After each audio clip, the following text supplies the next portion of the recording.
Hi friends, welcome to నిత్య cooking and vlogs. ఈ వీడియోలో మనం చూడబోతున్న రెసిపీ జున్ను పాలతో జున్ను ఎలా ప్రిపేర్ చేసుకోవాలో చూద్దాం. యాలకులు, మిరియాలు, బెల్లం, విడిపాలు, జున్ను పాలు.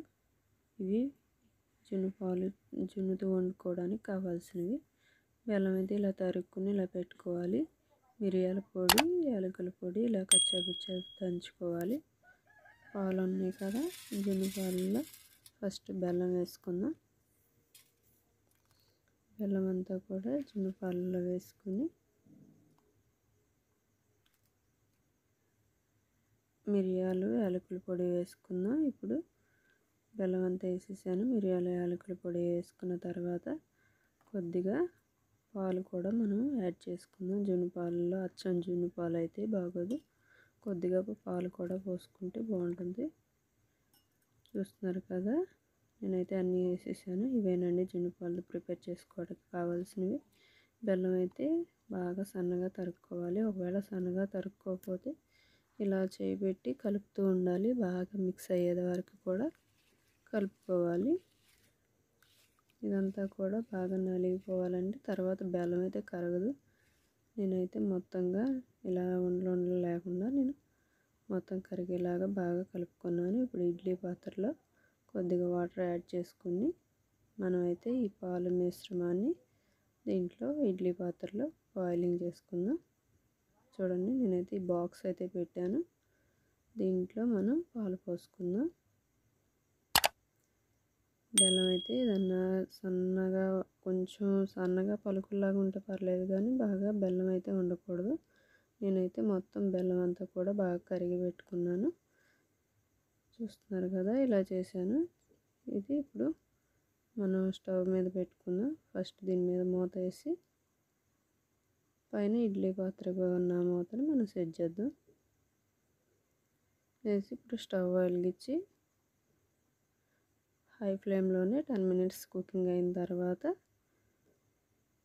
మనం ఒకసారి చెక్ చేద్దాం, ఎలా ఉడికిందో లేదో చూద్దాం. నేనైతే 10 మినిట్స్ ఉడికిన తర్వాత చూస్తే ఇదైతే బాగా ఉడికినట్టు ఏమీ అనిపించలేదు నాకు. పాలు అయితే కదులుతున్నాయి కదా, ఉడికితే పైన అలా బెల్లం పాకం అనేది పైకి వస్తుంది. చూడండి, ఉడకలేదు. మళ్ళీ మూత పెట్టేసి మనమైతే మళ్ళీ ఒకసారి ఉడికించుకుందాం. చూడండి, జున్ను అయితే ఉడకలేదు. నేను మళ్ళీ పెట్టుకుని మళ్ళీ ఇంకో 10 మినిట్స్ అయితే ఉడికించుకుందాం. మూత పెట్టేసి ఇంకో 10 మినిట్స్ తర్వాత మనం ఇదైతే చూద్దాం. ఇంకో 10 మినిట్స్ ఉడికేసిందండి. ఇప్పుడైతే మనం చూద్దాం. చూడండి, ఇప్పుడు మనకి ఎలా ఉడికిందో లేదో తెలుస్తుంది. పైన చూస్తున్నారా, బెల్లం పాకం అనేది పైకి వస్తుంది.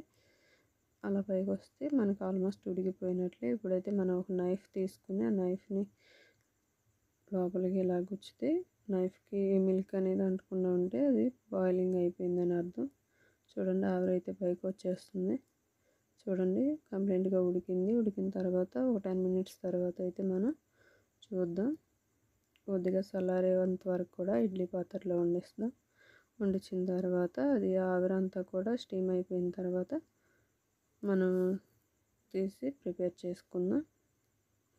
నేనైతే ఒక 10 మినిట్స్ కాదులే, ఆరిన దాకా కూడా నేనైతే ఇలా వండించాను. చూడండి, ఇదైతే కంప్లీట్గా ఆరిపోయింది, చల్లారిందండి. చూడండి, నేను దించేసాను. ఎలా ఉందో చూద్దాం. చాలా అంటే చాలా బాగా బఫీగా ఉందండి. జున్ను బాగా ప్రిపేర్ అయింది. ఇంతేనండి, సింపుల్. జున్ను పాలతో జున్ను వండుకోవడం చాలా సింపుల్. ఆవిరి మీద ఉడికించాం కదా, చాలా బాగుంది. మిరియాలు, యాలకుల పొడి ఎక్కువ ఇష్టం లేని వారైతే లైట్గా కూడా వేసుకోవచ్చు, కానీ వీటికి జున్నుకి అవే టేస్ట్ని ఇస్తాయండి. బాగా దంచకూడదు. చూస్తున్నారు కదా, జున్ను అయితే ఇలా ప్రిపేర్ అయింది. సెమీ సాఫ్ట్గా, మరీ గడ్డలా కాకుండా సెమీ సాఫ్ట్గా ఉంది. చూడండి, మీకు ఈ వీడియో నచ్చినట్లయితే లైక్ చేయండి, షేర్ చేయండి. చూస్తున్నారు కదా, జున్ను మీకు కూడా ఎలా అయితే మీరు కూడా ట్రై చేసి ఎలా కుదిరిందో నాకు కామెంట్లో అయితే చెప్పండి. మన ఛానల్ ఫస్ట్ టైం చూస్తున్నట్టయితే సబ్స్క్రైబ్ చేసుకోండి. Thanks for watching. బాయ్.